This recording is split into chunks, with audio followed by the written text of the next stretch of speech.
ജിബിൻ ജെബിയുണ്ട് തിരുവനന്തപുരങ്ങളുമായി. ജിബിൻ, നേരത്തെ കടൽ കയറിയ അംഗനവാടി, കടൽ കയറിയ വീട്, ഏത് നിമിഷവും കടലിലേക്ക് പോകാവുന്ന ഒരു നിര വീടുകളാണ് ജിബിൻ നിന്ന സ്ഥലത്തുള്ളത്. മാത്രമല്ല നടുക്കടലിൽ വീടോ എന്ന് നമുക്ക് തോന്നാവുന്ന തരത്തിലാണ് പഴയ വീടുകൾ നിന്ന സ്ഥലത്തൊക്കെ കടൽ കയറി നിൽക്കുന്നത്. അവിടുത്തെ ആളുകളുടെ അവസ്ഥ ഇപ്പോൾ എങ്ങനെയാണ്? അവരെ മറ്റു സ്ഥലങ്ങളിലേക്ക് മാറ്റുന്നുണ്ടോ? അവർ പങ്കുവയ്ക്കുന്നത് എത്രത്തോളം വലിയ ആശങ്കയും അവരുടെ ജീവിത സങ്കടവുമാണ്?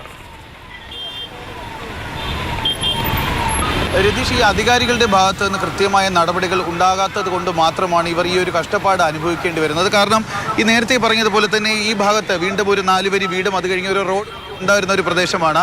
ഇവിടെ ഈ കടലെടുത്ത് തുടങ്ങിയ സമയം തന്നെ ഇവിടുത്തെ പുലിമുട്ട് നിർമ്മാണം അല്ലെങ്കിൽ കരിങ്കല്ല് അടുക്കുന്ന പ്രവൃത്തികൾ കൃത്യമായി നടന്നിരുന്നുവെങ്കിൽ ഈ ഒരു പ്രദേശം ഇപ്പോഴും ഉണ്ടായേനെ. ഇവിടെ ഈ 4 വരി, ഞാൻ നേരത്തെ പറഞ്ഞ 4 വരി വീടുകളും അവിടെയുള്ള മനുഷ്യരും അവരുടെ സ്വപ്നങ്ങളും ഒക്കെ ഈ സ്ഥലങ്ങളിൽ ഉണ്ടാകുമെന്നുള്ളതാണ് എടുത്തു പറയേണ്ട കാര്യം. നമുക്ക് കാണുന്നത് പോലെ തന്നെ, അതായത് ഈ റോഡിൻ്റെ, ഈ ജൂസാർ റോഡിൻ്റെ ഒരു വശം വരെ കല്ലടുക്കി കൊണ്ടെത്തിച്ചിട്ടുണ്ട്. അത് വർഷങ്ങൾക്ക് മുൻപ് എത്തിച്ചതാണ്. മറുവശത്തും അതുപോലെ തന്നെ കൊണ്ടെത്തിച്ചിട്ടുണ്ട്. അതുകൊണ്ട് തന്നെ ഈ 2 പ്രദേശത്തും ഈ കല്ലെടുക്കുള്ളത് കൊണ്ട് അങ്ങോട്ട് കയറാൻ പറ്റാത്ത കടല് ഈ കാണുന്ന പ്രദേശം, അതായത് നമ്മൾ നേരത്തെ നിന്ന വീടിൻ്റെ ആ ഒരു പ്രദേശത്തേക്കാണ്, അവിടെ കൂടിയാണ് ഇങ്ങോട്ടേക്ക് ഈ കരഭൂമിയിലേക്ക് വെള്ളം കയറി വരുന്നത്. അതായത് ഈ പുലിമുട്ട് നിർമ്മാണം അല്ലെങ്കിൽ കരിങ്കല്ല് കെട്ട നിർമ്മാണം പൂർത്തിയാക്കിയിരുന്നുവെങ്കിൽ ഇവിടുത്തുകാർക്ക് ഇത്തരത്തിലുള്ള ഒരു കഷ്ടപ്പാട് ഉണ്ടാകുമായിരുന്നില്ല. ചേട്ടാ, ഇത് ഈ ഒരു പുലിമുട്ടിൻ്റെ നിർമ്മാണത്തിലെ പ്രശ്നം കൊണ്ടല്ലേ? നല്ലത് പുലിമുട്ടാണ്. പുലിമുട്ട് നിർമ്മാണം വന്നു കഴിഞ്ഞാൽ ഒരു പ്രശ്നവും വരത്തില്ല. ഈ കല്ലടിക്കുക എന്ന് പറഞ്ഞ കാലക്രമേണ ഈ കല്ല് പോകും. ഇത് എൻ്റെ വൈഫ് കൗൺസിലറായിരുന്നപ്പോൾ 2005 അടുക്കിയ കല്ലുകളാണ് ഈ കാണുന്നത്. അതിനുശേഷം ഇവിടെ ആരും കല്ലൊന്നും അടുക്കിയിട്ടില്ല. ഇപ്പോഴും ഈ ഇവിടം വരെ ഞാൻ പറഞ്ഞില്ലേ, പിന്നെ വലിയതുറ മുതൽ ലിസി റോഡ് വരെ ശിവകുമാറിൻ്റെ ഫണ്ടിലാണ് ആ കല്ലടുക്കിയത് അവിടെ നിന്ന്. അത് കഴിഞ്ഞിട്ട് അടുക്കിയത് ലിസി റോഡ് മുതൽ ഇവിടം വരെ ആന്റണി രാജുയുടെ ഫണ്ടാണ്. അതെ, ഇത് ആന്റണി രാജുയുടെ ഫണ്ടാണ്. അതറിഞ്ഞൂടാ?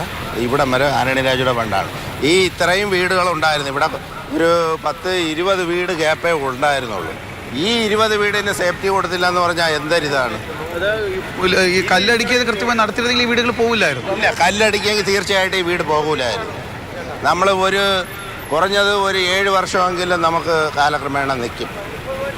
7 വർഷം എന്തായിരുന്നാലും കാലക്രമേണ ഈ വീടുകളെല്ലാം നിലനിൽക്കും. അത് കഴിഞ്ഞേ ഈ വീടുകൾ പോകത്തുള്ളൂ.